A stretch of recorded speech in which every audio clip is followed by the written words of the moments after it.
Salut à tous les amis, on se retrouve aujourd'hui, je suis tout seul aujourd'hui, il n'y aura pas Stéphane, il est à Saint-Étienne pour les championnats de France à venir, cadet junior espoir, il est occupé à ramener des médailles pour son club.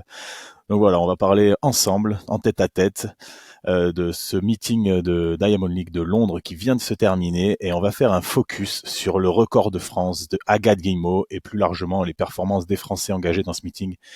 Mais vraiment, ce record de France d'Agathe Guillemot, il mérite qu'on s'attarde dessus. Pour tout savoir là-dessus, installez-vous bien.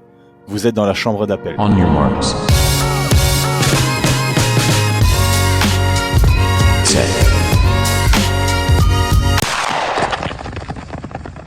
On était à Londres, en plein mois de juillet, le 19 juillet exactement, et ben c'était quand même un temps londonien, avec une petite brume en début de retransmission, de la pluie, et des conditions un peu fraîches, 20 degrés, pas de pluie pendant la compétition, heureusement, ça a sauvé un peu le meeting. C'était donc retransmis sur la chaîne L'équipe. C'était assez sympa à suivre. En plus, ils avaient fait un petit plateau avec Maryse Evan GP et Fix de Châteaufort. Donc ils avaient pris l'antenne un peu plus tôt. Ils avaient pris le temps de présenter les courses à venir. C'était vraiment assez sympa. Ils font un petit peu comme nous, la chaîne L'équipe. Ils font des previews avant le meeting. Donc c'était cool à suivre à la télé. Euh, C'était un meeting donc au London Stadium, on en avait parlé dans notre preview la dernière fois. C'est un London Stadium, c'est un stade de 80 000 places en 2012 pour les Jeux Olympiques. Il a été un petit peu déconstruit depuis. Finalement, depuis 2016, il a réouvert et il y a plus que entre guillemets 60 000 sièges. Mais aujourd'hui, on était à guichet fermé à Londres, c'était rempli et c'était une ambiance vraiment, vraiment très, très sympa, ce qui en fait en tout cas le plus grand meeting d'athlétisme du monde sur une journée en nombre de spectateurs. Donc voilà, faut pas se tromper, les Londoniens, les Britanniques connaissent l'athlétisme, aiment l'athlétisme, il y avait une très belle ambiance, c'est un public de connaisseurs qui encourage les Britanniques normal, on fait pareil quand c'est à Charletti, mais qui aussi sait reconnaître les belles performances. Et ça fait toujours plaisir à voir et à entendre quand on suit un meeting. Alors dans ce meeting, là, on va parler plus précisément des Français et notamment des Françaises qui étaient engagées, parce qu'il y avait que des filles. Et on va vraiment s'attarder sur celle qui a crevé l'écran. Alors on l'a pas beaucoup vue pendant la course parce qu'elle était au milieu du peloton, mais c'était Agathe Guillemot qui a fait le record de France du mile. On l'avait annoncé, le record de France était en danger. C'était 4,25,99. Elle avait fait ça cet hiver en salle, donc c'était sûr qu'elle était largement capable de faire beaucoup mieux, parce qu'on le sait, entre la salle et l'extérieur, il y a quand même une nette différence. Donc là, elle réalise 4,19,08. Donc elle met presque 7 secondes de mieux que son ancien record, 4,25,99. C'est vraiment très très impressionnant. Moi, je suis très très content pour Agathe Guillemot parce que c'est une athlète qui continue d'évoluer de semaine après semaine. Et en plus cette année, je trouve qu'elle a été assez maligne parce que au début de saison, elle était pas tranchante, on va pas se mentir, mais c'est normal, la saison est très très longue, on le rappelle, elle finira cette saison au mois de septembre à Tokyo pour les championnats du monde pour lesquels elle est qualifiée sur les 1500 mètres. Et c'est normal en début de saison de pas être au top de sa forme. Elle monte progressivement en forme. Là, sur cette course, donc il y a un temps de passage aux 1500 mètres.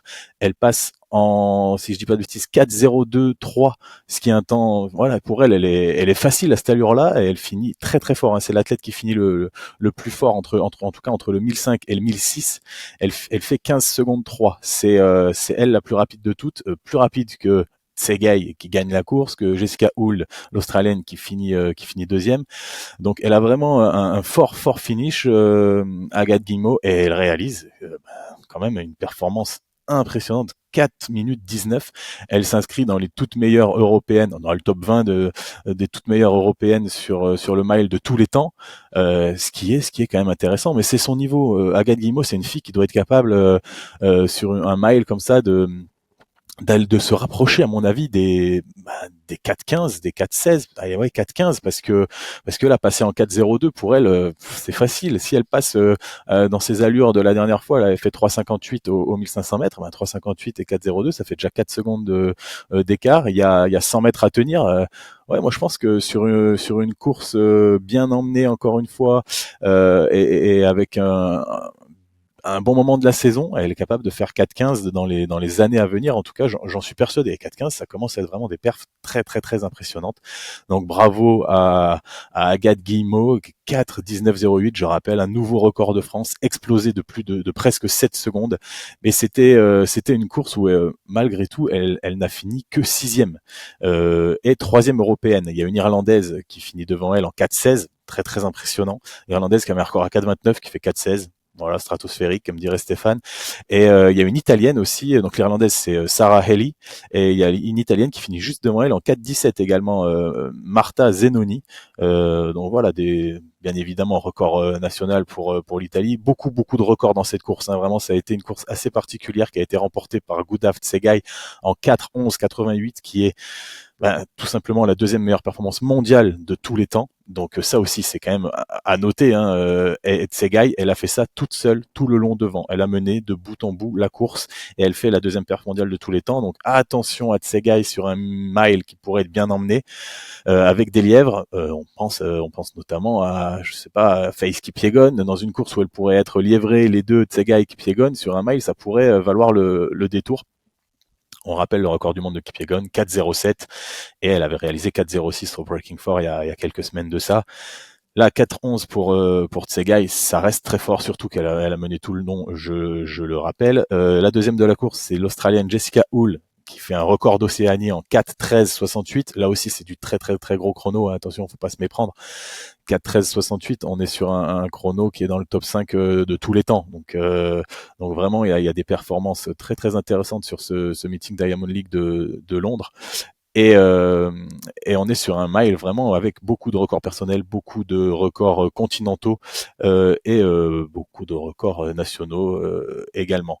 Il y avait aussi une autre Française engagée sur ce meeting Diamond League de Londres. On avait annoncé qu'il pouvait y avoir des records de France qui tombaient chez les Françaises engagées. Donc on voit Agathe Guillemot vraiment, nous a pas fait mentir. Elle a réalisé un gros record de France. Et Hilary Kapcha, qui est la deuxième française de tous les temps, avec 7,02 m, à 3 petits centimètres de Eunice Barber et ses 7,05 m. Là, elle a pas battu le record de France, mais elle finit troisième de ce concours avec 6,86 m, ce qui est une très belle performance dans des conditions qui étaient quand même pas évidentes en début de concours. Elle est derrière Malaika Miambo et Yarissa Yapicino.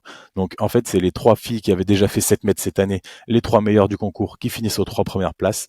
Kpacha, donc 6,86 m, qui finit troisième de la course, de la compétition. Elle confirme un petit peu son état de forme. Elle valide sa nouvelle structure. Hein. Je vous le rappelle, elle s'entraîne dorénavant avec Cafécien Gomis, chapeauté un petit peu par Renaud Longuèvre, lui-même qui était l'ancien entraîneur de Cafécien Gomis, et Ladji Doucouré aussi dans l'histoire qui amène sa petite touche. Donc voilà, c'est un trio qui entraîne Hilary Kpacha. Et force est de constater que ça a quand même porte pour l'instant déjà bien ses fruits, puisqu'elle a déjà fait plus de 7 mètres. Là, elle confirme avec des perfs entre 6,70 et 6,86 régulièrement. Encore une fois, on était sur une piste qui était montée. Hein. C'était sur un tumbling, un peu à l'image de la piste de l'année dernière au Chemin d'Europe à Rome. Il y avait eu des perfs vraiment phénoménales à Rome l'année dernière. Là, ça a été un peu moins le cas, même si les perfs sont bonnes. Hein. 6,93 pour Miambo, 6,92 pour Yapicino et 6,86 pour Pacha. C'est vraiment des bonnes performances, mais il y a pas de perf de pointe à plus de 7 mètres. Donc c'est les trois favorites qui ont tenu leur rang, mais un petit peu sur notre fin quand même. On aurait bien voulu voir au moins une perf à plus de 7 mètres quand on sait que ces trois filles-là ont déjà fait 7 mètres dans l'année. Mais je le rappelle, hein, cette piste montée sur tumbling là, elle avait l'air quand même beaucoup moins efficace que l'année dernière à Rome. On le verra aussi un peu plus tard dans le débrief qu'on va faire, que je vais vous faire du meeting global. Chez les hommes non plus, c'est pas allé aussi loin que ça aurait pu. On vous avait annoncé un concours de fou dans le preview et finalement il a pas eu lieu chez les hommes. Mais ouais, ça reste une très belle performance chez Kpacha pour Kpacha, 6,86 m et troisième d'un concours où il y avait des grosses athlètes. La troisième fille qui était engagée et sur qui on pouvait compter pour aller titiller le record de France, c'était Marie-Julie Bonin, notre championne du monde hivernale du saut à la perche. Et malheureusement pour elle, ça s'est beaucoup moins bien passé que pour Agathe Guillemot et Hilary Kpacha. Elle arrivait avec le moins bon season best des engagés. avec 4,63 m, pile poil les minima pour Tokyo. Donc ça, c'était déjà une belle chose de réaliser la semaine dernière pour elle. Mais elle n'a pas été capable de faire mieux que 4,30 m. Elle a fait 3 échecs à 4,45 m. Donc voilà, ça reste une petite déception pour Marie-Julie, mais bon, le principal est fait pour elle. Elle a fait les minima, elle va pouvoir se présenter au championnat de France élite, continuer de monter en puissance cette année, retrouver des repères, et on espère pour elle parfait à Tokyo, et pourquoi pas aller chercher encore une médaille mondiale. C'est un concours qui a été remporté par la néo-zélandaise Olivia McTaggart, qu'on connaît pas vraiment, qui a été la seule du concours à battre son record personnel. Elle avait un record personnel à 4,71 m, elle fait 4,73 m dans des conditions qui avaient l'air pas super évidentes. Elles sont 4 athlètes à avoir fait 4,73 m dans ce concours. Voilà, ça reste des performances. Avec Stéphane, on a l'habitude de vous le dire, la perche féminine cette année ne décolle pas vraiment de fou. Il y a à peine des perfs à 4,80, un petit peu aux États-Unis, Katie Moon. Mais en tout cas, en Europe, là, sur les Diamond League, ça décolle pas. C'est pas les concours qui nous font le plus rêver. On espère que ça va se réveiller sur la deuxième partie de saison, au mois d'août, en Diamond League. Et puis, bien évidemment, avec Marie-Julie Bonin pour les championnats du monde à Tokyo. Les dernières Françaises qui étaient engagées dans ce meeting Diamond League à Londres, c'était le relais 4x100 féminin. On vous en avait parlé dans le preview, on vous avait dit que c'était vraiment une bonne chose d'aller se confronter aux meilleures nations internationales sur ce genre de meeting. À Londres, tous les ans, il y a un 4x100 mètres masculin, un 4x100 mètres féminin qui réunit quasiment les meilleures équipes du monde. Et là, les Françaises, elles étaient engagées, et ça c'est vraiment cool.